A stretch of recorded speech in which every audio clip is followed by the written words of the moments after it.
Hey guys, it's Ryan here with Hobbies and Man. Once again, today we're going to be doing a manga first impressions review. Today we're going to be looking at Welcome to Demon School Iruma-Kun Volume 1 by Osamu Nishi. As you guys can see right there, this is published by Kodansha under their vertical title, which is why this is kind of like an odd size. It's a little bit longer than your standard tankobon, and I think it's a little bit shorter as well. So it's a bit off-sized compared to everything else, but it's quite good. I really like this book. The publisher is Kodansha, like I said, under vertical, or Kodansha under the vertical line published this. The demographic here is shonen, and the genres here are fantasy, school life, isekai, and comedy.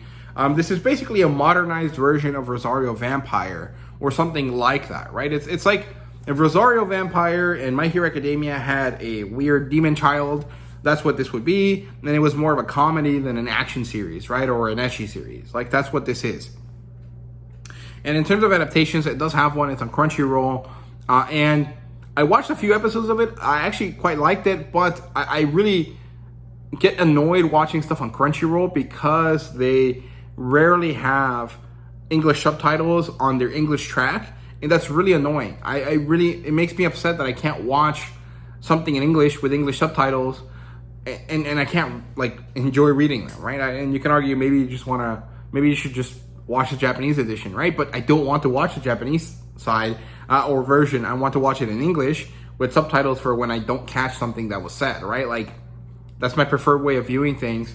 And it's annoying that Crunchyroll makes it impossible to have that, even though they clearly have both an English track and an English subtitle system, right? So, yeah, but that's not really important to this. The premise of the story is basically that Iruma-Kun has horrible parents, and they basically had him so that they could have like a slave, and because of his negligent parents, he has become this person that really can't say no. He's a extreme people pleaser, right?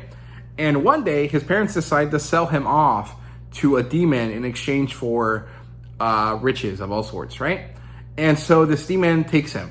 And this demon turns out to be the headmaster of this demon school and decides to adopt Iruma-Kun because this demon wants a family, wants to have a grandchild, and for whatever reason in his life, he did not achieve this goal. So now he adopts Iruma as his grandchild, enrolls him into the demon school, and now Iruma has to deal with the fact that he's a human in a place where he could die at any moment. As soon as everyone figures out that he's human, they're going to want to eat him.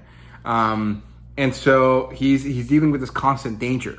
Throughout all of this, he also ends up making a big name for himself at school through a series of ridiculous, really funny situations. First of all, he says like this crazy incantation that gives him the ability to not trip. And the thing about this incantation that's special is that you either succeed and don't trip for a day or fail and have bad luck for the rest of your life or something like that.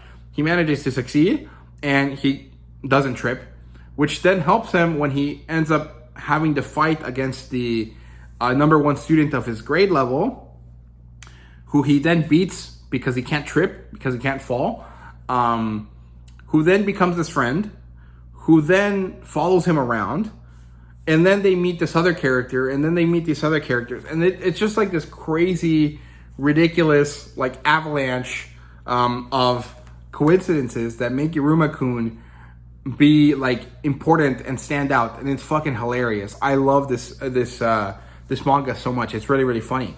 So insane hijinks ensue at this school. It's all really, really funny. In terms of other stuff, I like that it's like My Hero Academia. Like, the main character is like Deku to an extent, right? And I like that the background of the story is pretty similar to other, demon school type things that I've seen before, right? It's mostly like Rosario Vampire, but you could say it's a little bit like Mashle, right? Because of the magic school setting. You could say it's a little bit like Blue Exorcist, right? Especially when they do the school stuff. And it has that kind of vibe to it that I really like. The artwork is really, really great. Although it has a style to it that I really can't place.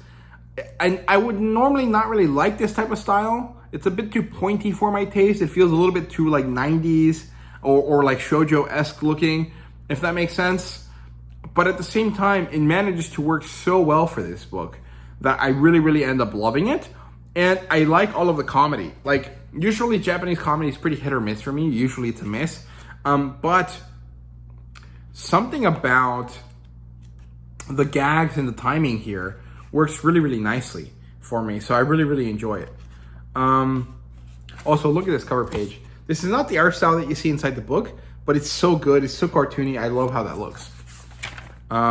This is more similar to the normal art style. And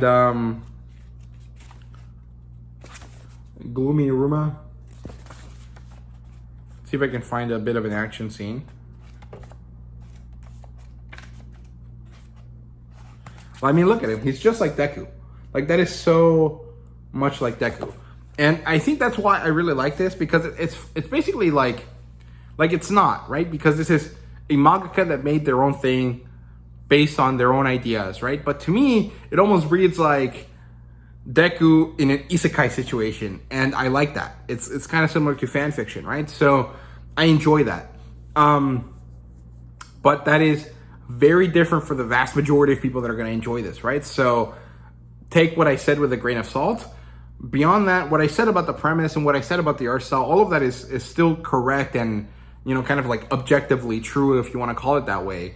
And if you like that stuff, what I mentioned in that sense, you'll probably like this. If you also want to read, magical My Hero Academia fan fiction, you might like this too, because that's kind of what it feels like. So, yeah, that's really all there is to say. This is a really weird video for me because I don't like comparing one series to another. But in this case, I really can't help it. So there you go. That's my review of Iruma-Kun. Thank you guys so much for watching. I hope you guys enjoyed, and see you guys later.